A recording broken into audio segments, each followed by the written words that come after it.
अक्टूबर 9, 2024 बुधवार। वर्ष का 27वां सामान्य सप्ताह। पहला पाठ गलातियों के नाम संत पौलुस का पत्र, अध्याय 2, पद संख्याएं 1 से 2, 7 से 14। इसके 14 वर्ष बाद मैं बरनबास के साथ फिर यरूशलेम गया। मैं तीतुस को भी अपने साथ ले गया। ईश्वर ने मुझ पर प्रकट किया था कि मुझे जाना चाहिए। मैंने उन लोगों के सामने अर्थात प्रतिष्ठित व्यक्तियों के सामने एकांत में वह सुसमाचार प्रस्तुत किया जिसका प्रचार मैं गैर यहूदियों के बीच करता हूँ, जिससे ऐसा न हो कि मैं व्यर्थ परिश्रम करूँ या कर चुका हूँ। उल्टे उन्होंने मान लिया कि मुझे उसी तरह गैर यहूदियों में सुसमाचार का प्रचार कार्य सौंपा गया था जिस तरह पेतरुस को यहूदियों में, क्योंकि जिस ईश्वर ने पेतरुस को यहूदियों का धर्म प्रचारक बनने की शक्ति प्रदान की थी, उसी ने मुझे गैर यहूदियों का धर्म प्रचारक बनने की शक्ति प्रदान की थी। जो व्यक्ति कलीसिया के स्तंभ समझे जाते थे अर्थात याकूब, केफस और योहन, उन्होंने कृपा का वह वरदान पहचाना जो मुझे मिला है। उन्होंने मुझे और बरनबास को अपने सहयोगी समझकर हमसे हाथ मिलाया। वे इस बात के लिए सहमत हुए कि हम गैर यहूदियों के पास जाएं और वे यहूदियों के पास। उनका आग्रह इतना ही था कि हमें दरिद्रों की सुध लेनी चाहिए और इसके लिए मैं स्वयं उत्सुक था। जब कैफस अन्ताकिया आए तो मैंने उनके मुंह पर उनका विरोध किया क्योंकि वह गलत रास्ते पर थे। वह पहले गैर यहूदियों के साथ खाते थे, किंतु जब याकूब के यहाँ से कुछ व्यक्ति आए तो यहूदियों के भय से गैर यहूदियों से किनारा करने और उनसे अलग रहने लगे। दूसरे यहूदी भाइयों ने भी इस प्रकार का ढोंग रचा, यहाँ तक कि बरनबास भी उनके ढोंग के कारण भटक गए।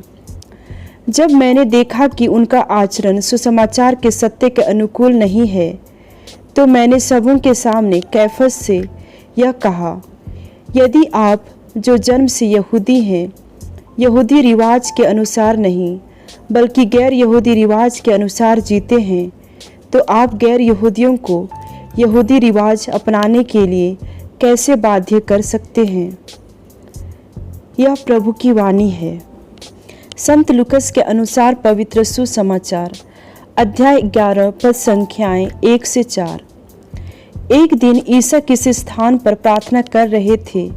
प्रार्थना समाप्त होने पर उनके एक शिष्य ने उनसे कहा, प्रभु हमें प्रार्थना करना सिखाइए जैसे योहन ने भी अपने शिष्यों को सिखाया। ईसा ने उनसे कहा, इस प्रकार प्रार्थना किया करो, पिता तेरा नाम पवित्र माना जाए, तेरा राज्य आए, हमें प्रतिदिन हमारा दैनिक आहार दिया कर, हमारे पाप क्षमा कर क्योंकि हम भी अपने सब अपराधियों को क्षमा करते हैं, और हमें परीक्षा में न डाल। यह प्रभु का पवित्र सुसमाचार है। मनन चिंतन। लूकस 11, 1 से 4 में यीशु हमें ही हमारे पिता की प्रार्थना देते हैं, जो कि प्रार्थना करने के तरीके पर एक सरल परंतु एक गहन मार्गदर्शन है। यह प्रार्थना इस बात का एक आदर्श उदाहरण है कि हमें ईश्वर के पास कैसे जाना चाहिए, और इसमें प्रार्थना के सभी प्रमुख तत्व शामिल हैं, जैसे कि ईश्वर की स्तुति करना, उनकी इच्छा की तलाश करना, हमारी ज़रूरतों के बारे में पूछना, क्षमा प्रदान करना और शक्ति मांगना।